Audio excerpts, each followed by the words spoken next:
Desho asks you a question that perhaps nobody has ever had the courage to ask you. Why do you keep going back to the person who hurts you? I am not talking about weakness. I am not talking about lack of self-love. I am talking about something much deeper. Something that happens inside your brain, without you noticing, without you choosing, without you being able to stop it with willpower alone. Because here is what science discovered and almost nobody told you. Your brain does not seek what is good for you. It seeks what is familiar. And if what was familiar in your life, since you were small, was pain, uncertainty, love that comes and goes, then your brain learned something devastating. That love and suffering go together. And every time you find someone who gives you that same pattern, hot and cold, present and absent, loves you and hurts you, your brain does not scream danger. It whispers, "This is home." That is not weakness. That is neuroscience. And today you are finally going to understand why this happens and what to do to change it. Tell me in the comments, have you ever stayed with someone you knew was hurting you, but simply could not leave? Right below, I have stayed, because if you have been through that, this video was made for you.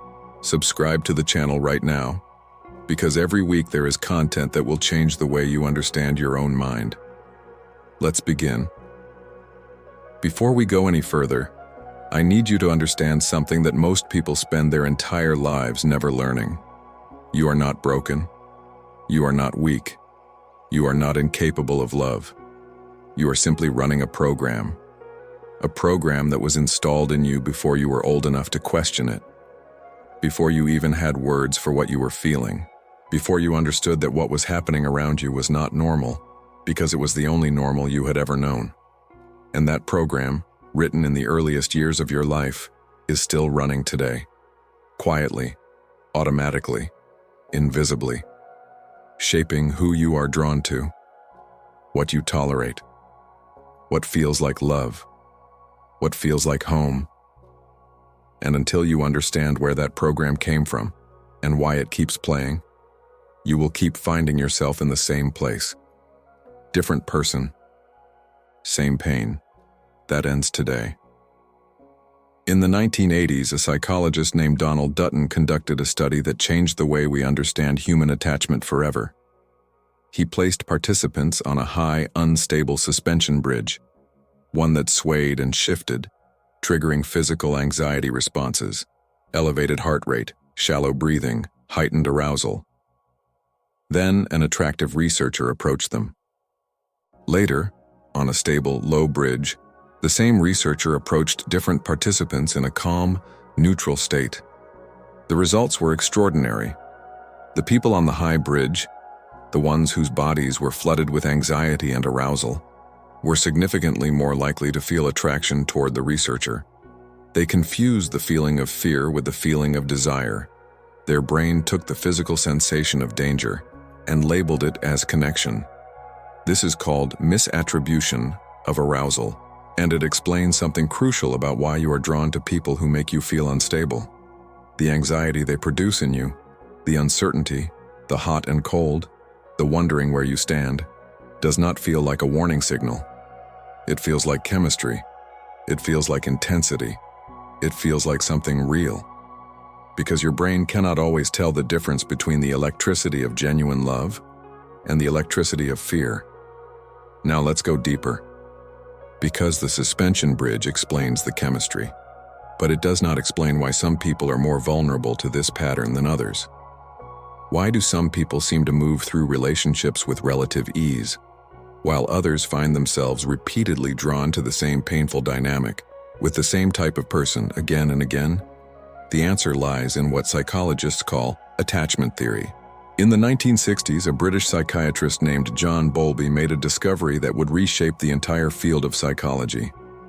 He found that the way we bond with our primary caregivers in the first years of life, the quality, consistency, and safety of that early attachment, creates a template, a blueprint, an internal map that our brain uses for the rest of our lives to navigate all future relationships.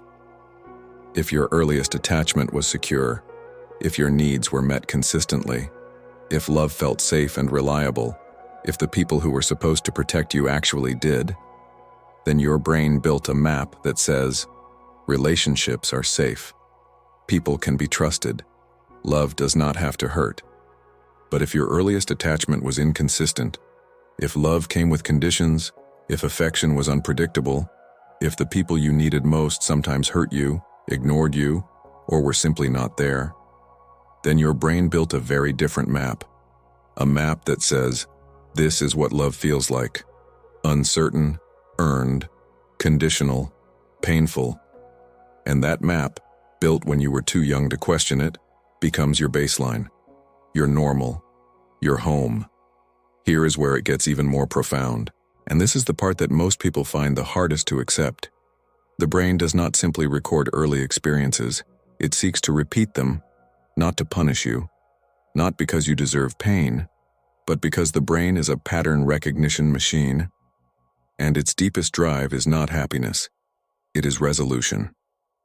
Psychologists call this repetition compulsion, the unconscious tendency to recreate familiar emotional dynamics, even painful ones, in an attempt to finally resolve them.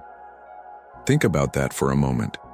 If you grew up with a parent who was emotionally unavailable, who gave you just enough love to keep you hoping, but never enough to feel truly secure, your brain registered that dynamic as unresolved.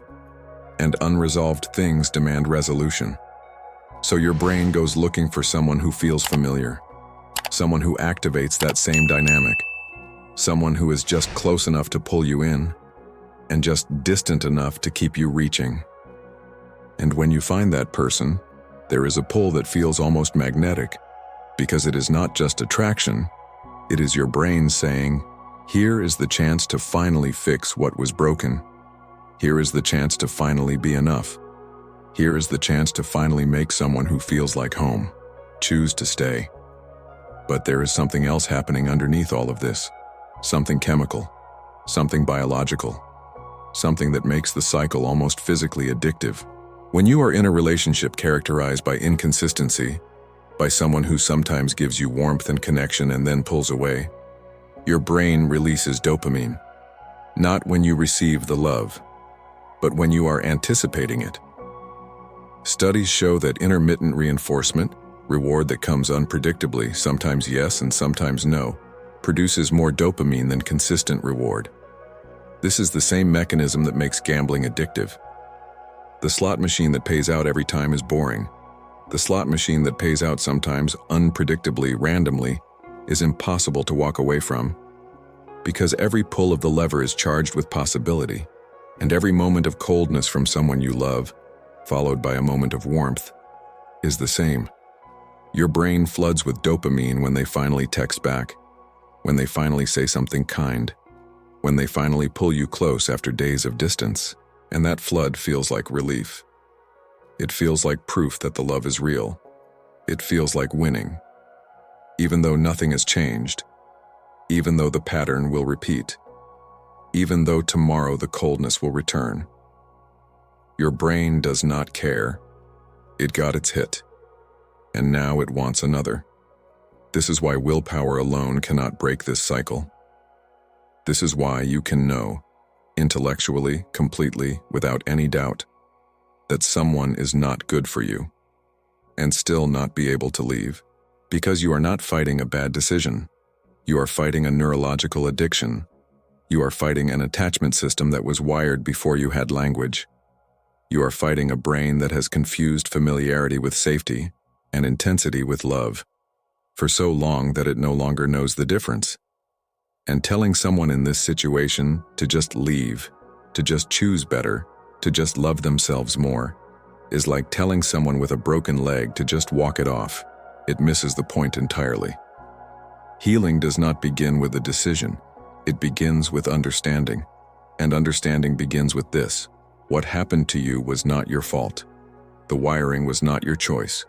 The pattern was not a reflection of your worth. It was a survival response, built by a brain that was doing its best with what it had. So what do you actually do with all of this? How do you begin to rewire a pattern that runs this deep? The first step is recognition, not blame, not shame, not judgment, just honest, clear recognition. The next time you feel that magnetic pull toward someone, that electric, urgent, can't stop thinking about them feeling, pause and ask yourself one question. Does this feel like safety? Or does this feel like familiar? Because those two things can feel identical from the inside, but they are completely different. Safety feels like calm, like ease, like being able to breathe. Familiar feels like intensity, like urgency, like you have to earn it. Learn to tell the difference. It will save you years. The second step is understanding your attachment style. Research identifies 4 main attachment styles that develop in childhood and shape our adult relationships. The first is secure attachment. People with secure attachment feel comfortable with intimacy and do not fear abandonment. They had caregivers who were consistently responsive and emotionally available. The second is anxious attachment. People with anxious attachment crave closeness but constantly fear it will be taken away. They tend to become preoccupied with relationships and are highly sensitive to any sign of withdrawal. The third is avoidant attachment. People with avoidant attachment have learned to suppress their need for closeness. They value independence, feel uncomfortable with intimacy, and tend to pull away when relationships get too close. The fourth is disorganized attachment. People with disorganized attachment experience caregivers who are both a source of comfort and a source of fear. They simultaneously crave and fear closeness, and often find themselves in relationships that feel chaotic and painful. If you recognized yourself in any of those descriptions, especially the last two, then what you have been experiencing in your relationships is not a personality flaw. It is an attachment wound, and attachment wounds can heal. But they heal through awareness, through therapy, through relationships that offer something your nervous system has never experienced before: consistent, safe, unconditional presence. The third step is perhaps the most important, and it is the one most people skip. You have to grieve what you did not receive, not just the relationships that hurt you, but the childhood you deserved and did not have, the safety you needed and was not there, the love that should have been unconditional and came with conditions instead. Most people skip this step because it is painful, because admitting that you were hurt, really hurt, fundamentally hurt, in ways that shaped who you became, requires a kind of vulnerability that our culture does not reward. We are told to be strong, to move on, to not dwell. But unprocessed grief does not disappear. It goes underground. And from underground, it runs your choices. It pulls you toward familiar pain. It keeps you reaching for the person who will never quite let you feel safe. Because somewhere underneath it all, there's a part of you that is still that child. Still hoping that this time, finally, the love will be enough. Still hoping that if you just try harder, give more, be better, it will finally feel safe. Give that part of you what it has always needed, not another chance with the wrong person, but the truth. The truth that what happened was not because you were not enough. It was because they did not have enough to give. Here is what I want you to take from this video. The reason you attach to people who hurt you is not weakness. It is neuroscience. It is attachment theory. It is a brain doing exactly what it was trained to do, seeking the familiar, chasing resolution, flooding with dopamine in the presence of intermittent reward. But here is what science also tells us. The brain is not fixed. It is plastic. It can be rewired. New experiences, safe ones, consistent ones, loving ones, create new neural pathways, new relationships, with therapists, with friends, with partners who show up reliably. Teach your nervous system that safety is possible. That love does not have to hurt to be real. That calm is not boring. That someone who is consistently good to you is not less exciting. They are simply giving you something your nervous system has never had enough of. And learning to receive that, learning to stay when something feels safe instead of running toward what feels familiar, is the work. It is slow work. It is uncomfortable work. But it is the most important work you will ever do. Before you go, I want to ask you something directly. What is one relationship pattern in your life that you now see differently after watching this video? Write it in the comments. Not for me. For you. Because naming it, seeing it clearly for the first time, is the beginning of the end of it. If this video gave you something real, something that made you feel less alone, less broken, more understood, hit the like button. It takes 1 second, and it helps this message reach someone who is lying awake tonight wondering why they cannot stop loving someone who keeps hurting them. Subscribe to the channel. Every week we go deeper into the psychology that explains why you are the way you are, and what you can actually do about it. No empty motivation, no quick fixes, just the truth. And the truth, even when it is hard, is always the beginning of something better. You are not broken, you are wired, and wiring can change.